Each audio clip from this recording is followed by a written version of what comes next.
say, other than 500 people sitting on the edge of their seat, silently awaiting story time at the end of the night before our two teams reach the final stage. You know, if you'd said reach the final fight there, that would have been... Yeah. Yeah.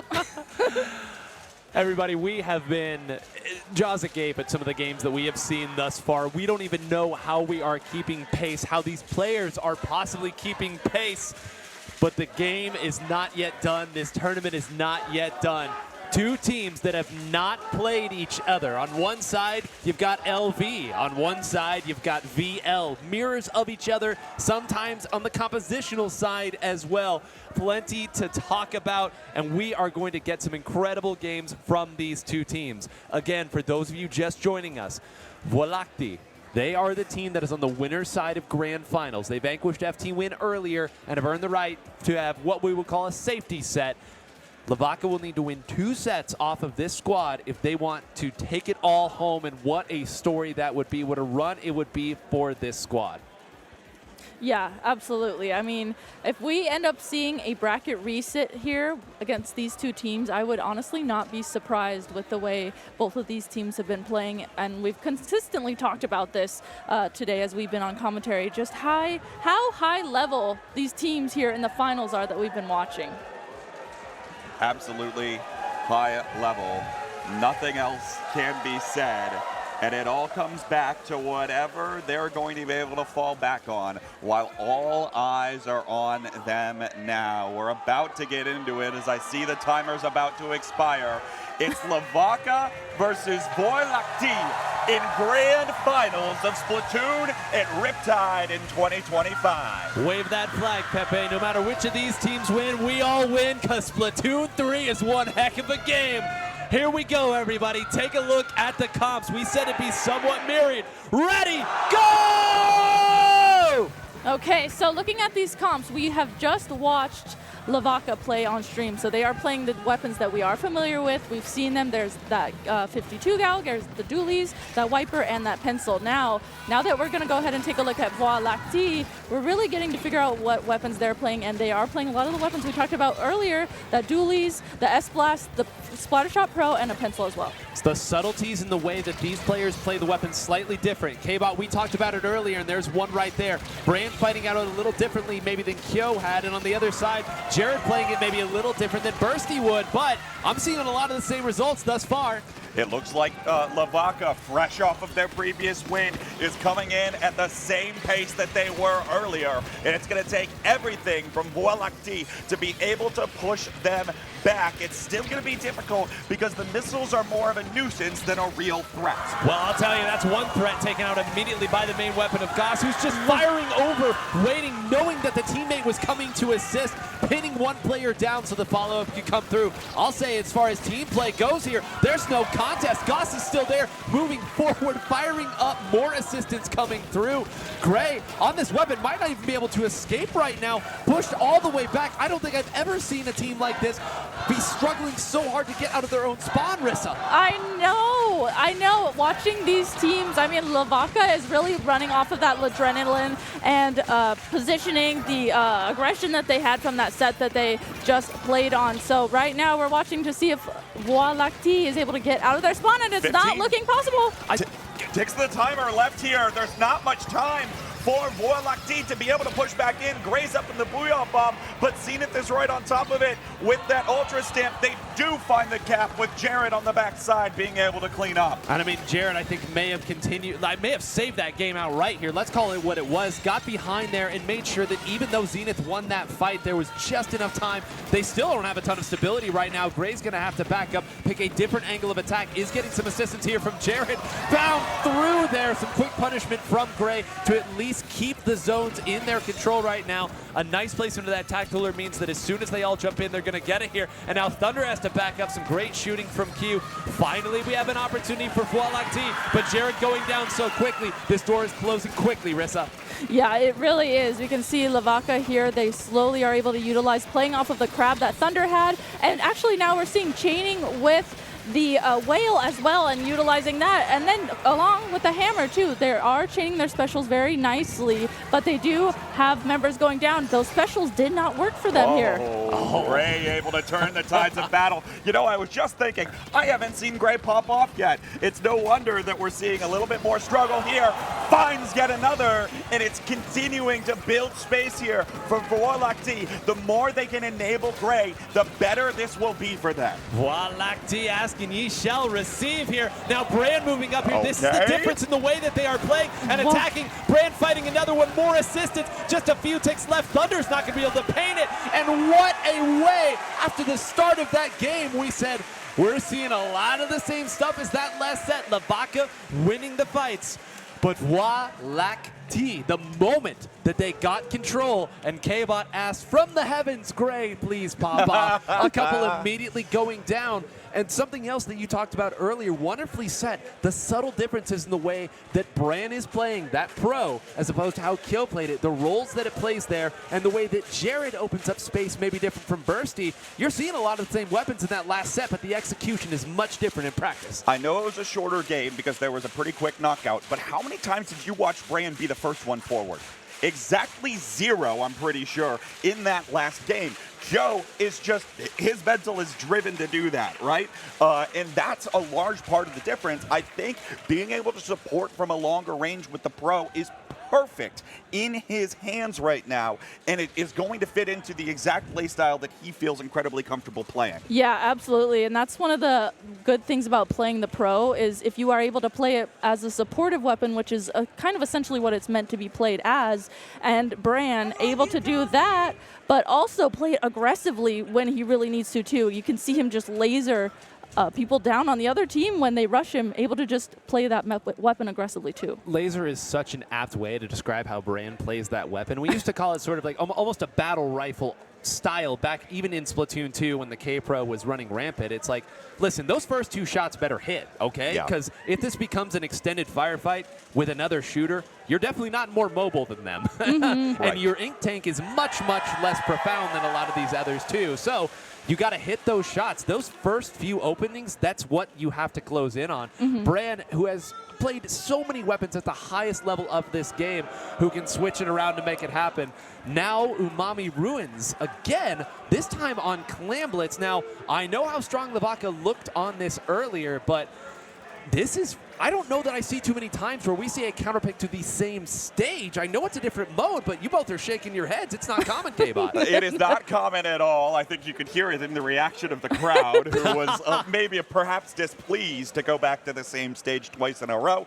I'm wondering here, obviously Clamblitz, open it up, try to cause even more distraction, chaos, nuisance, and prevent especially Gray from getting the ball rolling. I know we talked a lot about Bran, but Bran's role is to set Gray up.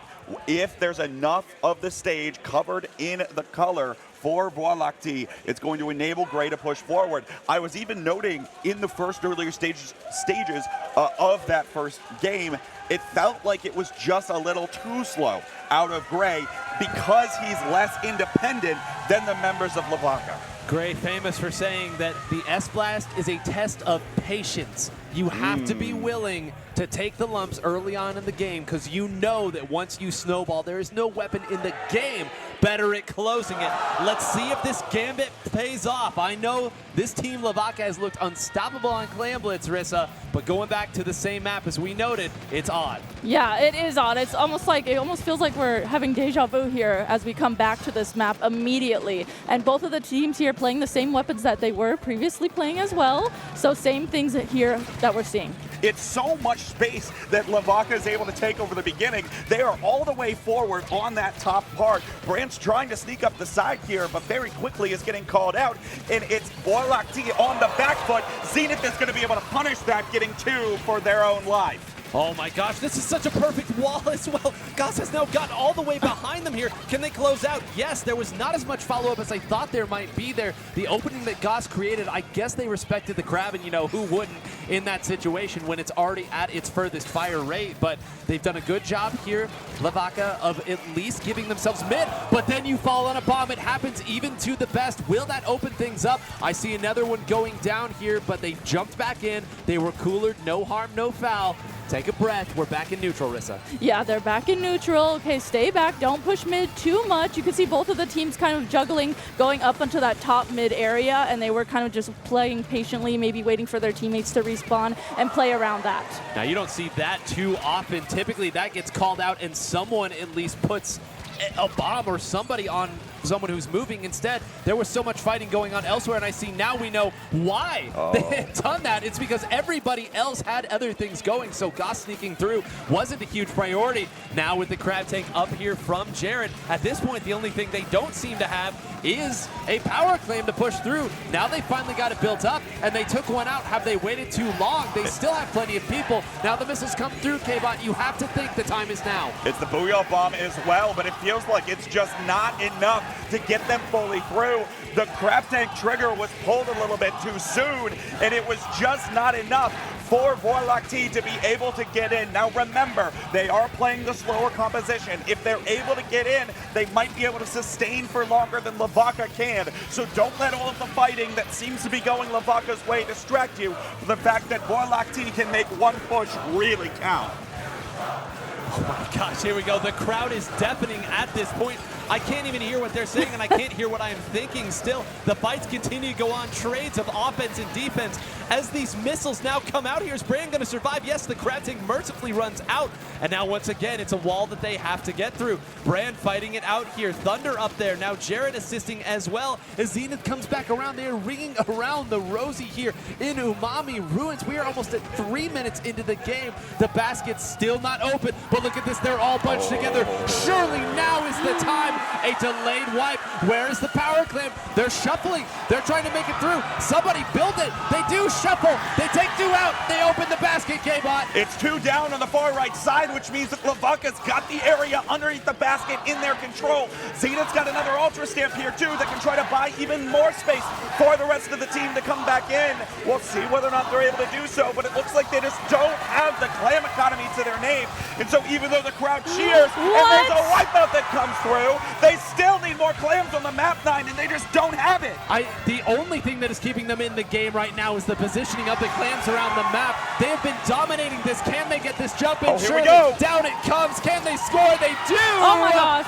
The crowd losing it right now. 3 down. They're going to pay dearly for this. I believe they were coolered, so at the very least, they aren't going to lose too much. They're going to at least control their own side of this stage, but we said this earlier in one of the previous games we watched for Hypernova. If you are carrying 2 or 3 of these power clams, it slows down your team, Rissa. They're going to jump in right now. They're not trying to get to that situation. Okay, Jared able to push up really aggressively and utilize this crab, even though they have 2 members down on their team. Jared here absolutely clutching up here, holding space that they need. They actually were in the position to throw in that power clam, I feel like, K-Bot. Yeah, just did not see the exact motion that we needed out of Voie Lactee. They've been burning all of their resources here. The crab tank is down out of Jared, and we're about to see missiles come out again. Cooler soon to follow, and maybe another crab tank out of Jared here with 3 balls to their name.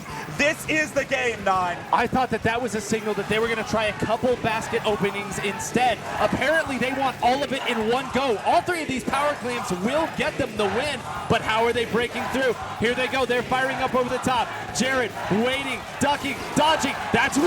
Can we get the other 2?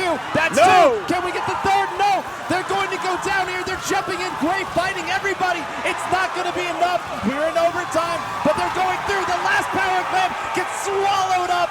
No one will be around, and Vacca wins on the counter pick. Oh my gosh, I'm in shock right now. That was absolutely insane to watch. Like, there were so many, like you highlighted, one of the main things I just keep thinking about is how there was openings for Voie Lactee to go ahead and open up the basket, but they didn't do that. They were really waiting for their clam economy. They waited for those 3 power clams, but it didn't necessarily work out for them. And I imagine that, again, like I said, they're trying to find a way to set up how to defend the basket, to have that extended push, because they realize that it's also going to be more difficult to engage given the tools that they do have. The missiles, the Booyah Bomb, sure, can be somewhat of an engagement, but they really want to try to get that grab tank in a position to continue a sustained effort in terms of underneath that basket. And probably also, if Jared's setting up where he is, providing those jumps just off of the crab tank alone. So it certainly makes sense for what they were going for, but it is an incredibly risky play, especially when you know that the team you're playing against is going to dive you. It is going to keep fighting you underneath that basket. Well, I think that's a great summary of it all. In the heat of the moment, the decision was made. We've got 3 power clams. Shuffle the deck. We're going all in on this. All we have to do is get all 3 of them right there. And to be clear, they got 2 of them immediately. That part of the plan worked. But when all 3 have to get through, that means there's one tiny, tiny gap that people can sneak through and break up that push. And you saw how quick that last power clam, or how close rather, that last power clam was to turning around. And now we have tower control, undertow spill. What is going to get this crowd to not boo at this point? I know. What are they going to be excited for? More zones. They seem to hate every single stage. No, you want to know what they want? They want Rainmaker 9. Okay. That's what they want.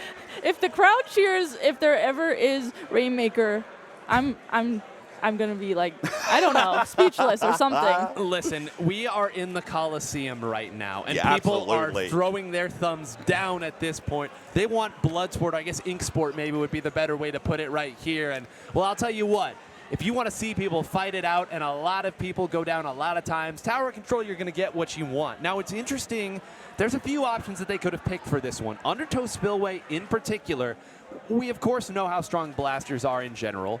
But I think there might be a little more to this one. Absolutely there is, because you'll recall earlier today versus FT Win, .Q was on the E-leader on this stage. That could be what they're trying to go for, again, attempting to slow down the pace of play. And right now, correct me if I'm wrong or if you see something I don't, but there's not exactly any absolute counters right now that Vacca is running to that leader. Sure, there's the missiles, I guess, that harass it slightly, but even still, those haven't been super impactful in terms of their ability to go for that. I don't know if we're going to see Azuka come out or not. Well, yeah, for those of you who haven't been doing your homework as of late, the E-leader, for better or worse, has been stepping its ugly foot back into the door and reminding us why we all hated playing against it back in the heyday. But you're exactly right, and it was not a close game they played against FT Win earlier either when this came out. Ship-Shape Cargo Co. didn't go their way. They came here instead, and it was rough sledding for them. So great point bringing that out here. We'll see if that's the reason. Yeah, it started turning the tides at the last match. That was the reverse, remember. Hard to remember, as 2 hours ago when we've seen this much fast-paced This much action. But nonetheless, we are still here and we're still kicking, Rissa. Okay, I'm taking a deep breath. Here we go. We're all taking a deep breath here at the commentary desk. And look! Oh, Wave! Wave is matching playing it! what? Who is it? Oh my gosh. Wave is playing E-leader. Maybe guessing that Q was going to switch to E-leader. Q sticking with pencil, however. Okay, here we go. Here's your counterplay. These two teams, we said earlier, play against each other so often. Some permutation in a pickup. Wave has been playing E-leader about as long as anybody in Splatoon 3. Been maining it, of course, has gone over to the pencil because that's simply what you do, but this is certainly not something that's simply come out of the back pocket. This is a practiced weapon. We'll see if it's the right choice, K-Bot. It's a pretty risky move here because when your teammates are swarming around and running around all over the place, stepping back and being able to line up your shot precisely is incredibly difficult, but even still, on this stage in particular, it is an option that they're trying to go for, and I know that all that Voie Lactee needs to do is keep up that pace and keep up that pressure to make sure that Wave can't breathe. Oh, that shot could have slowed down that push in a big way. Instead, it's going to have to be a reposition, and that means Gray's going to come back in. That time they make good on the shot.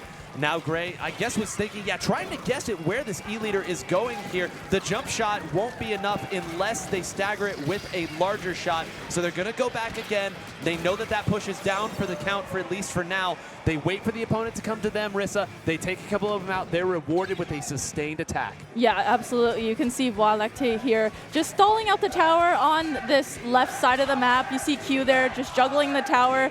Does jump back, I'm guessing, I think, to mid there. Yeah, jumps right back to mid to just regroup with their teammate and kind of bait the tower.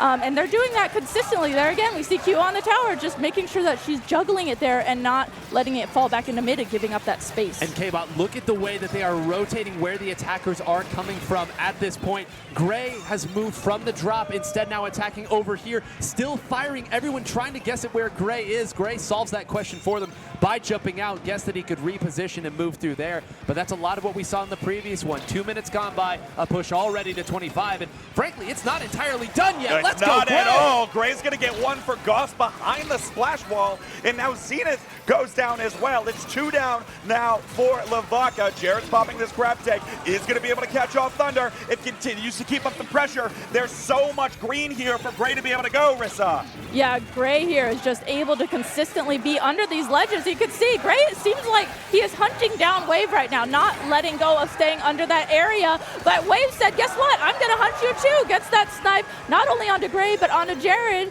Now Wave here taking the tower to see if Vacca can get a push in. 2.5 minutes in, and now Vacca finally gets to play the game. No, they don't. No, never mind. I spoke too soon. Boy, oh, hey, listen, that third wave, Bran, who was waiting for them that entire time. When you're coolered up, you can take some risks like that.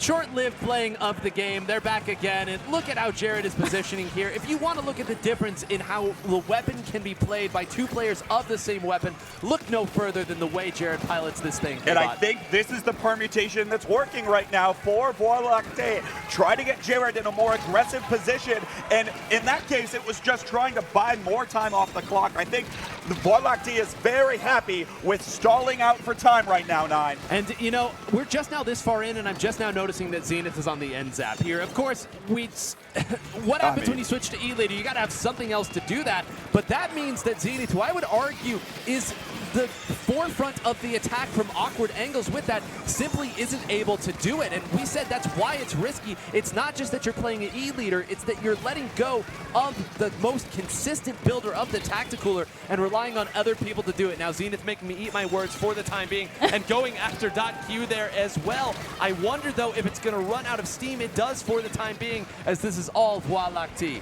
Yeah, Zenith there on that end zap. It can be an aggressive weapon, but honestly that weapon really needs to just focus on getting coolers. And I always forget that since Pencil is so strong in the meta, that if someone else who typically plays Pencil switches to a non-cooler weapon, they're going to need another cooler on their team. So someone has to play that end zap. They forfeited their identity here, and Jared, just let them know, dude. There's the crab takeout again that's going to continue to cause a nuisance. And Vacca has not found their footing because they have forfeited their identity and are trying to play a slower game. I mean, just what a way to put it there, forfeiting your identity here, as if we're in the final stage of a JRPG, and it may be that way. The final boss, Gray, takes another one out here. Just a few seconds left on the clock. Watch out, they're attacking. Zenith doing a good job of at least taking that one player out. Who's on the timer, and where are they coming from? So much pressure at this point. 5 seconds left. We're working around the tower. Is anyone on it? They're pre-firing it. No one is close. Okay. Zenith now has to get on.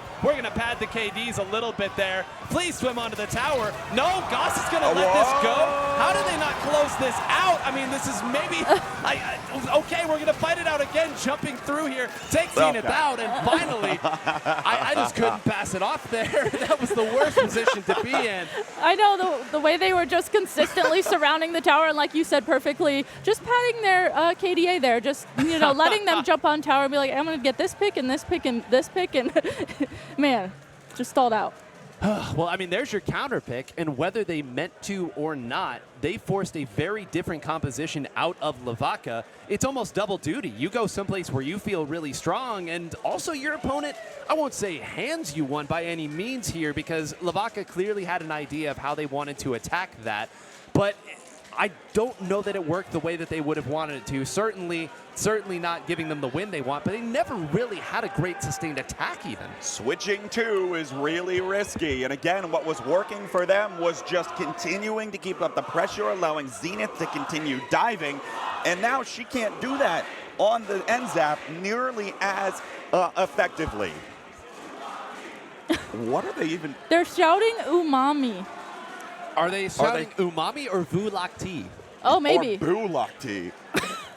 I don't know. I don't Your know guess what is we as good just as They might mine. be yelling boba tea for all we know at this point. I mean, if there's nothing that you all have put together at home from this set, I want you to take away this. The crowd is really loud and also really unintelligible. So I think earlier they were yelling, part of the room was yelling offense, part of the room was they're yelling alternating defense. offense, defense. They're fighting it back there from both sides. The boos have already started. Oh, come on. All It's right, I guess I was Rainmaker, it's wrong. Scorch. All right, you know what? Y'all just want Mako Mart zones forever. Is that what you want? Maybe. Because apparently, okay, Toasty is giving me. We're so much at a loss here. It seems like they're just gonna boo like Every literally ma- anything picked. It Except doesn't for even Zone. matter. Okay, let's bring it back together though. Very interesting Rainmaker that they're going for here. Of course, they can't go back to clams. We've established that. But to not go back to zones here means that they want a mode where they can attack. They feel like Rainmaker, they can separate it out, but you seem to disagree, Well, no, K-Bot. to be clear, they can't go back to zones because it's still the last mode that they won on. Right? Vacca? No. Right, This no? is Vacca's counter pick. They won on clams. Oh. All right. Well, You're good. You're good. You're good. It's been a long day. It's late. We've said a lot of words. But the point That's being, right. I do think it's interesting that they're going here to Rainmaker. We joked about it earlier. And also Scorch Gorge Rainmaker. Of all the Rainmaker stages that they can play on, we know that there are lots of ways to cheese those last 30 or so points, run up the opposing ramp. But that's not really the way that Vacca plays. They aren't really trying to set up a slow tent shield or use an Inkvac or anything like that. So I'm curious what the identity behind this pick is. they do have a stamp as long as Zenith goes back to the wiper, which is enough to lay down the ink for those last 30 points in that run.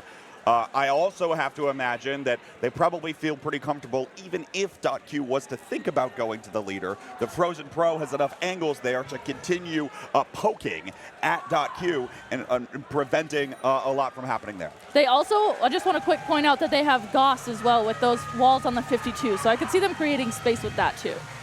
This could be it, folks. The final opportunity for Vacca to give themselves a chance to continue fighting. A lot of Splatoon left to be played, but for Voie Lactee, this could be it. Ready and go! Seeing the same exact compositions, right back to, what are we going to say?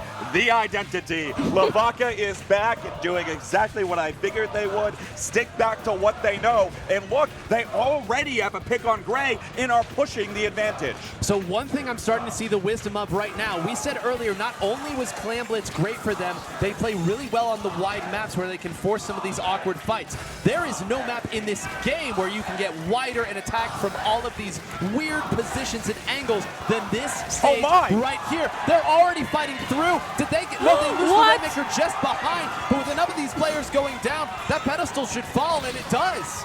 Zenith, are you kidding me? Able to push forward with that hammer, create space, get a pick, turn around, get another pick on someone who's flanking. She's just absolutely crazy with that, and that was absolutely was able to help be a part of them getting that first checkpoint. They go for a quick play. They immediately back out.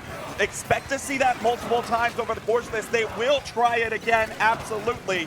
And it will probably happen again because the stamp will be able to make that run. And I don't want to, again, harp on the same thing, but that NZAP certainly couldn't do this. That's Attacking again, taking another one out. Moving through here, very nice. You can see an interesting position here picked for Goss there, and actually maybe baits out the crab a little earlier here. Not a clear target, and that crab's going to get swallowed up. Nice play here. .Q knows that Goss is there, but once that wall goes down, there's not a lot you can follow up on here. Wonderful micro adjustments in the middle of that Rissa to keep mid in control for them. It appears that for now, we've gone back to kind of a scramble situation here, but as long as Goss is in the middle, you know that Voie Lactee is not going to be able to push. Yeah, you saw Goss there used his whale and then also pushed up with the wall with that 52 gal trying to act aggressively because that's how he has created a lot of openings doing that exact same play. And as we see both teams here in mid is very purple right now. It is very much Voie Lactee's colors. So they finally have that mid control. Jared grabs that Rainmaker, and now it's going to be their turn to get a push in with 2 members down on Lavaca. Needs some paint, needs something to allow them to move forward here. Brain is firing forward. They wait just long enough for Gray to get the respawn in. Is anybody back there? There's a crab tank firing over the top, but the fight ahead of this pedestal is what is important right now. Gray gonna try to do it the old-fashioned way. Throw a Booyah Bomb forward and let the team swim through it here. There's still so much fire going through here. They will break the checkpoint as that Stamper saves them in a big way. But again, only 1 down in that situation. Now actually it's going to be Lavaca sweeping through. Jared's going to try to make a play to stall this one out in this corner. And actually, no, it's 3 down the other way. It's still right back and forth. Jared is going absolutely out of control here. It's another grab tank paving the way for Brand to run it down. And it's down to 29. Oh my goodness, just one player at the right place, able to break it open, and Zenith saying, hey, this is my game, all eyes on me, takes the 3 out. They're now back into the middle of the map, but boy, those points came off quick, Rissa, and it's going to take a big push. They're going to have to execute it very deliberately here if they want to take it back. Yes, they are. They do know at least they have that first checkpoint, so they need to set themselves up really nicely here if they want to get past this first checkpoint area. You can see with Wave in control of the Rainmaker, he's just going to go ahead and keep stalling it. Maybe try and get some picks, but it's just Wave left alive from his team. Gets called out there, and now Voie Lactee here around the Rainmaker is just surrounding it. Listen, the crowd's been calling it whatever they want, so we're going to do the same thing. But Brand sensing the moment, moving forward and breaking that open. There were 3 players there, and they were pre-firing. But Brand knowing, hey, I'm the one up. I have to at least take out one of these players. Why not take out 2? My team will clean up the rest. And now, tick, tick, tick, K-Bot. Right. As long as they are holding it there, they know Lavaca has to come to them. They're going to do it with the Stamp and with some other distance pieces. But when it's dropped down here, it can be difficult to dig out. Now, there is going to be an opportunity here because they still grab this with about 1.5 minutes remaining. The Rainmaker timer will go down, and there's going to be an opportunity for Lavaca. But remember, the nerves are incredibly high. They're playing with their tournament life on the line. It is tournament point for Voie Lactee, and they've got 30 seconds to try to hold this in the corner. Yeah, Voie Lactee here. Great, just holding the Rainmaker in that corner. If you are the other team and that Rainmaker goes down, that's such an awkward position to try and get to it. Brand here cleaning up Goss and Wave, and it's just Thunder left alive in mid, trying to hold it down, trying to think about how to get jump-ins maybe to get that Rainmaker. We're in the victory lap portion of the game right now. Gray grabs the fish. Don't retreat. Heck yeah, we're retreating. This is Rainmaker in 2025. That's it. Here we go. 2, 1, and your champions of Riptide, Voie Lactee. Rainmaker. It is what it is, folks. That's how it's played, and it's played to perfection. Waiting in grands forever and ever. Voie Lactee makes good on it. What a show from this squad.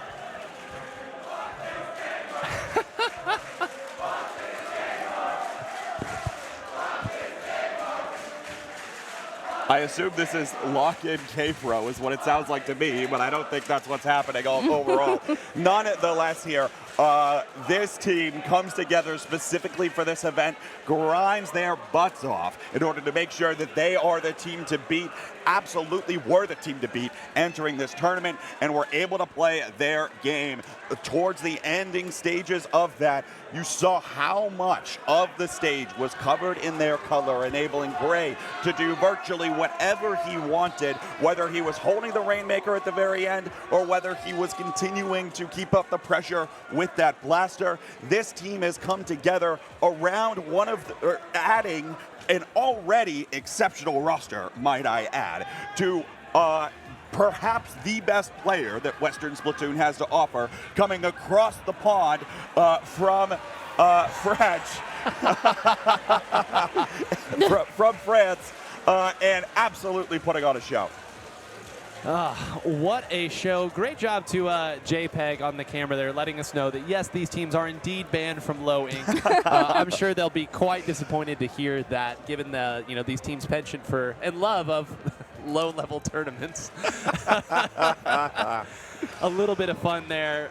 at the end of a lot of bit of fun in today's tournament. Yesterday's action, the day before's action. It has been 3 consecutive days of incredibly high-level Splatoon. I know you stream fiends who've been watching all of this know it doesn't matter if it was pools, if it was bronze, if it was silver, if it was redemption, if it was top 32, or all the action we saw today. Teams came to play. Nobody was safe. FT Win dropped some games early on in this. Voie Lactee, even after they played their early games, Gray said, every game feels kind of hard right now because everybody came prepped for this to fight, to win. And at the end of it all, Voie Lactee did exactly that. Their ability, okay, I mean, we're just having too much fun. Signs on signs. Nito there, having fun with the crowd. It's all laughs and it's all fun at this point, but I know we've talked so much. Our voices are distraught at this point, but you two, what can we even say about that ending? I just think it was incredible, and we talked about it here on the mic, how this has got to be like the highest level Splatoon LAN in-person event that I think our community has ever seen. And so being able to witness this here in person, I think was really, really cool. Get to be in the hype that's around the room. I mean, I thought it was really amazing. If you haven't wanted to come yet, I hope this was a good advertisement for that, because I assume that this will happen again next year. The announcement is probably soon to come, if it hasn't already. Obviously, we've been sitting here on the Splatoon stream, but nonetheless, the energy in this room, I'm sure you heard it for Grands. I felt it. I did too. Across the entire weekend, the energy has been absolutely electric. As you mentioned, everyone came to play, everyone came to watch, everyone came to support their friends, support the teams that they wanted to continue going forward in the entire tournament. And top 32 bracket is unheard of for what we've done so far, and yet somehow everyone's able to come around and rally around for it. This game is so good, y'all. Yeah. I mean, when people come and watch Splatoon for the first time, the first thing they always say is, oh, wow, that's a lot. And they're right. But as they watch more of these games and they understand how all 4 members have to contribute in such a unique way, how set play, especially in Splatoon 3, isn't the same that it was in Splatoon 2. Now you've got to react, you've got to move, you've got to find whatever resources you can in the middle of the action, and you've got to execute over and over and over again. How many times did we see somebody win one fight and then get collapsed upon? Guess what? That's a wash. You got to execute well enough to take one out cleanly and quickly and then move forward, or you are going to be stuck in neutral the entire game. And that's why this is so addicting. That's why we love it. We can't even take it in all. We could VOD review this for hours and we would still miss pieces of it. But I'm so speechless every time. And I know that seems ironic given that I haven't shut up. But point being, it is so intoxicating, Splatoon 3. And it has been such a joy to share this with the two of you. Yes. Aww. Come here. Group hug. Come I'm in here. the middle. Oh, group hug. This is so cute. I know. What a treat to be able to commentate this here at the biggest Splatoon LAN event in person with all these high-level teams. And like you said, it's been close matches throughout the entire tournament, whether it is in bronze, silvers, redemption. It's just been great being with all of our friends here, and then also just watching a lot of really good Splatoon in person. I mean, that has to be a record for like least number of sweeps in top 6 or something at a Splatoon LAN as well, with how close a lot of those were. That's true. Right? I mean, so many game 5s. What kind of Moneyball stat is that, though? Least amount of sweeps in no, top 6? don't you talk to me about Moneyball stats, dude. All right? You'd like it just as much as I, and you know that. Well, okay. Let me put you on the spot then with a little rapid-fire stuff. Oh, boy. I want the first name that comes to your mind. Give me the MVP. Oh. Come on, you got to let me think about this for at least a moment. Tick, tick, tick, tick. I think the difference maker might have been Jared. We got Jared? Bran. I'll go with Bran, too. All right, I'm overruled. I mean, obviously, big plays, but I don't want to continue harping on things that maybe Kyo did wrong on the pro, because it's never that simple. It's not wrong. I hope if nothing else, you've seen the alchemical nature of this game and how small coin flip situations can become game-winning situations. But look at the difference in the way that Brand was able to move forward, attack and execute quickly, capitalize on being the third wave in on some of these fights, and then when needed, win a crazy gunfight over to the side. Brand played shooters for many, many years at a very, very high level. Specifically the pro, might we add. Yeah. I mean, pretty much all of them at some point, but yeah, I mean, I'm going to give it to Brand there. And it should be noted, yes, Brand has competed a ton, but compared to some of these other players, recent playtime not quite as high, has come back. And I remember in some previous events, maybe when some permutations of Milky Way didn't maybe reach the heights we thought they were, I'd never want to point the finger at one player, but I remember thinking, like, Brand's kind of getting back into the swing. Now, when he's in the swing, he can do things that few other players can, and I hope you all saw that today. But I think that's the key, too, is that with this, he found his niche. You know, historically, he's also been trying to play the new Tri-Slosher, right? Yes, That was one of the first openings with this roster back, was trying to play that new Tri-Slosher. Ashen. That didn't work, right, for them in that instance. And I think with the pro specifically, he's able to take the step back, and that's exactly where he wants to be, you know? Let Jared actually, like, dually support, kind of. I mean, right? I think but we're like, past that at this point. I think we're past this. Yeah. It was all gas for Jared running in, and he came up with a handful of crazy plays, which is the reason why I was going for him. I like that Jared, too, playing the weapon itself aggressively, but the aggressive crabs that we saw, too,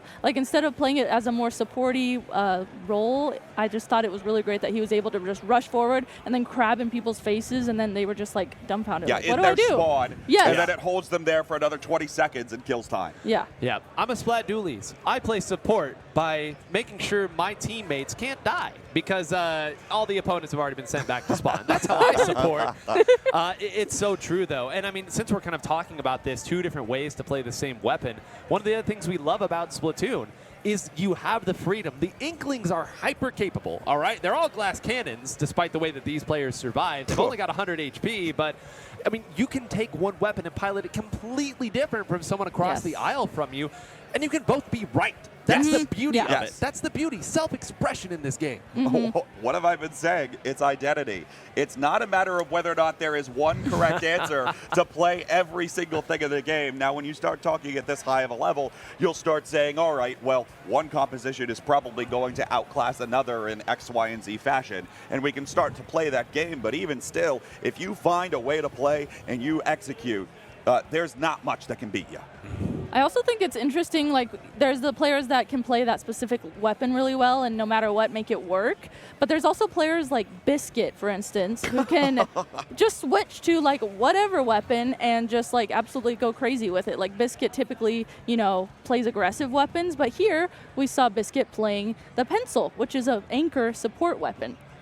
Yeah, Bursty has also played that weapon for them. Yeah. I mean, it just... And these players who play at the top level, first of all, they have more hours in this game than you can possibly imagine. Let me be clear on that. But secondly, they know what should be done most of the time. And that's a key piece of this game. You will never have the 10 out of 10 answer all the time. But can you put together an 8 out of 10 answer most of the time? If you can do that and make good on those decisions with actual gunplay and proper execution, you're going to find yourself winning a lot of games. Now, the problem is that those players out there have been doing this for about 8 years now, sometimes even longer for a few of them. So you got a lot of ground to make up, my friends. It can be done. I mean, Vacca, let's be clear, they're newer comparatively in this 10-year-old series. They close the gap. Sam. Yeah. I mean, Sam was how old when this game started? Yeah, Kid came out of nowhere. Kid came out of nowhere. But, folks, it is now time to honor our winners and those who came oh so close. The award ceremony right now coming at you.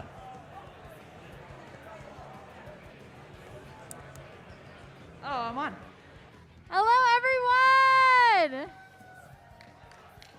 Welcome to our award ceremony. We're going to start with 4th place. Congratulations to our 4th place finalist, Hypernova.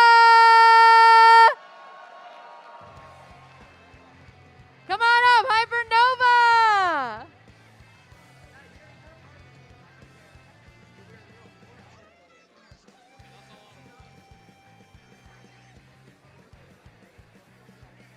Great job, gamers. Congratulations, gamers. Great showing today, gamers. Of course, of course.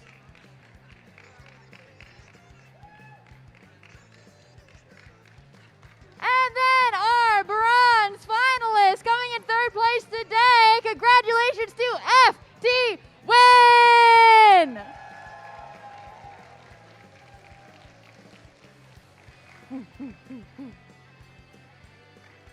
Great games, gamers. Congratulations. Great job.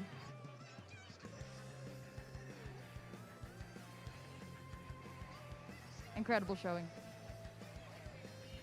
And our second place finalist tonight, silver at Riptide 2025, the largest LAN in the West, we have Vacca.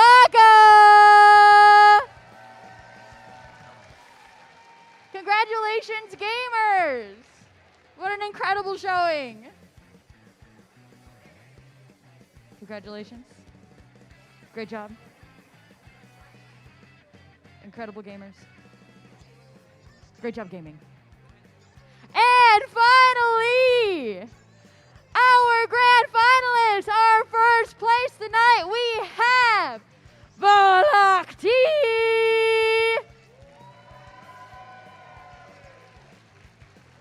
Winning it all at the biggest major in the West as of now.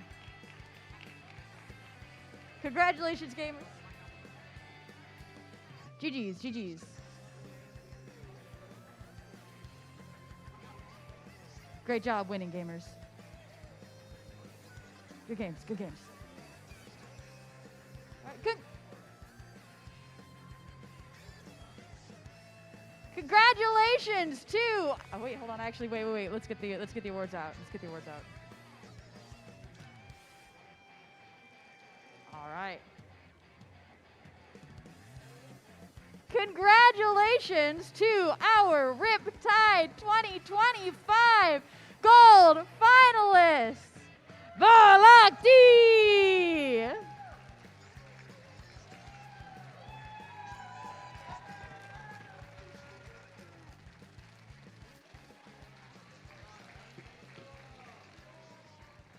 And congratulations to all of the gamers that played today. Thank you so much for coming. Thank you to everyone who has tuned into the stream.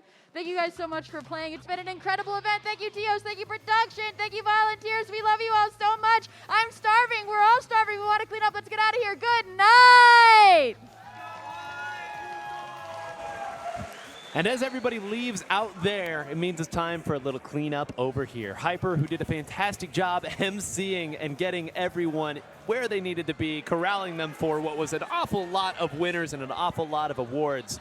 But K-Bot, we love stats, and there's some numbers that you're going to throw out about the village it took to make this happen. You read my mind, Nine. I was going to say that if there's anyone that knows that it takes a village to run an event like this, it should be me, although an event of this scale is even larger than I could have dreamed a few years ago. On the binder, there's a credits at the back. I just counted up the names that are in that binder. 39 commentators, 33 volunteers, and 24 IPL offline staffers that have been helping out with social media and everything throughout the weekend. All of those people deserve a shout out, and I'm just going to show that on the screen to show just how many people are listed on this page. You can kind of see it or kind of not. That makes for, including the staff you're about to call out, Nine, 110 people behind the scenes, almost one for every team playing in this event, short by just one individual, which I'm sure these numbers are not final, and there's at least one additional individual that helped out over the course of this. I'm so impressed with your quick thinking on the math there. Then really quick, we want to go ahead and give a shout out to the staff here at Riptide and name some really important names here. So just for general Riptide staff, shout outs to Aaron, Maddie, Contra, Sammy, Jade, and Gaming Jen. And then on our side here, specifically for Splatoon, we do have our two Splatoon TOs, Raze and Kraken Mayer. And then for the Splatoon Productions that's working here behind the scenes to make this stream happen, we want to go ahead and shout out to Doughboy, Jub, Big Pivot, Devin, Toasty, JPEG, and Level 1 Productions. And I'm going to throw another shout out to our Spec Cam operators because one of the hardest jobs to do in this game. Don't you get it twisted. You got to be quick with your thoughts and with your fingers. So a big thank you to everyone who worked in that role over the course of this. And thank you at home for watching. There is so much Splatoon left to be played. We hope you'll join us for whatever the next journey is. But until next time, everybody, stay fresh.